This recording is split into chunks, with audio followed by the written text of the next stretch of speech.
ಗಿಡವನ್ನು ನೆಟ್ಟರೆ ಸಾಲದು, ಅದರ ಸಂರಕ್ಷಣೆಯೂ ಮುಖ್ಯ. ದಾಂಡೇಲಿ ನಗರದ ಹಳೆ ದಾಂಡೇಲಿಯಲ್ಲಿ ಸಾಹಿತಿ ನಾಗರೇಕ ಗಾಂವ್ಕರ್. ಗಿಡವನ್ನು ಎಲ್ಲರೂ ನೆಡುತ್ತಾರೆ, ಆದರೆ ನೆಟ್ಟ ಗಿಡವನ್ನು ಸಂರಕ್ಷಣೆ ಮಾಡುವುದು ಕೂಡ ಅಷ್ಟೇ ಮುಖ್ಯವಾದ ಜವಾಬ್ದಾರಿಯಾಗಿದೆ. ವನ್ಯಜೀವಿ ಪರಿಸರದಲ್ಲಿ ಮಾನವನ ಹಸ್ತಕ್ಷೇಪ ಜೀವ ಸಂಕುಲದ ಸ್ವಚ್ಛಂದ ಬದುಕಿಗೆ ಕಡಿವಾಣ ಹಾಕಿದಂತಾಗುತ್ತದೆ. ದಿನೇ ದಿನೇ ಪರಿಸರದ ಮೇಲೆ ಒತ್ತಡ ಹೆಚ್ಚಾಗುತ್ತಿದೆ. ಜೀವ ಸಂಕುಲದ ಉಳಿವಿನ ನಿಟ್ಟಿನಲ್ಲಿ ಪ್ರತಿಯೊಬ್ಬರೂ ತಮ್ಮದೇ ಆದ ಜವಾಬ್ದಾರಿಯನ್ನು ಅರಿತು ನಡೆದುಕೊಳ್ಳಬೇಕಾಗಿದೆ ಎಂದು ಸಾಹಿತಿ ಹಾಗೂ ಹಳೆ ದಾಂಡೇಲಿಯ ಸರ್ಕಾರಿ ಪದವಿ ಪೂರ್ವ ಮಹಾವಿದ್ಯಾಲಯದ ಪ್ರಾಚಾರ್ಯೆ ನಾಗರೇಕ ಗಾಂವ್ಕರ್ ಅವರು ಹೇಳಿದರು. ಅವರು ದಾಂಡೇಲಿ ನಗರದ ಹಳೆ ದಾಂಡೇಲಿಯಲ್ಲಿ ಅರಣ್ಯ ಇಲಾಖೆ ಮತ್ತು ಸರ್ಕಾರಿ ಪದವಿ ಪೂರ್ವ ಮಹಾವಿದ್ಯಾಲಯದ ಆಶ್ರಯದಡಿ ಇಂದು ಗುರುವಾರ ಬೆಳಗ್ಗೆ 11 ಗಂಟೆಗೆ ಆಯೋಜಿಸಲಾದ ವಿಶ್ವ ಪರಿಸರ ದಿನಾಚರಣೆ ಮತ್ತು ಪರಿಸರ ಸಂರಕ್ಷಣೆಗಾಗಿ ನಾವು ನೀವು ಎನ್ನುವ ಅರಿವು ಕಾರ್ಯಕ್ರಮಕ್ಕೆ ಚಾಲನೆಯನ್ನು ನೀಡಿ ಮಾತನಾಡುತ್ತಿದ್ದರು.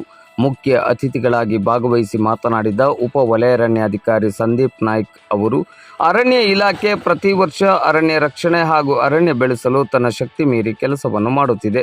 ಇಂತಹ ಕೆಲಸಗಳಿಗೆ ಸಾರ್ವಜನಿಕರ ಸಹಭಾಗಿತ್ವವು ಅತಿ ಮುಖ್ಯವಾಗಿದೆ.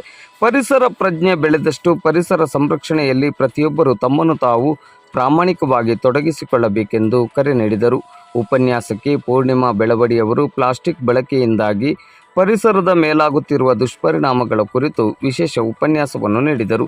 ಈ ಸಂದರ್ಭದಲ್ಲಿ ನಗರಸಭೆಯ ಸದಸ್ಯೆ ಸಫ್ರಾಬಿ ಯರಗಟ್ಟಿ, ಉಪನ್ಯಾಸಕರಾದ ಸುಮಂಗಲ ನಾಯಕ್, ಮಂಜುಳಾ ಬಾವಿಕಟ್ಟಿ, ಅನುಷಾ ಅಂಕೋಲೇಕರ್, ವಿದ್ಯಾ ಉಪ್ಪಾರ್, ಉಷಾ ಸರ್ಗಾಂವ್ಕರ್, ಅರಣ್ಯ ವೀಕ್ಷಕರಾದ ಚಂದ್ರಕಾಂತ್ ದೇಸಾಯಿ ಮೊದಲಾದವರು ಉಪಸ್ಥಿತರಿದ್ದರು.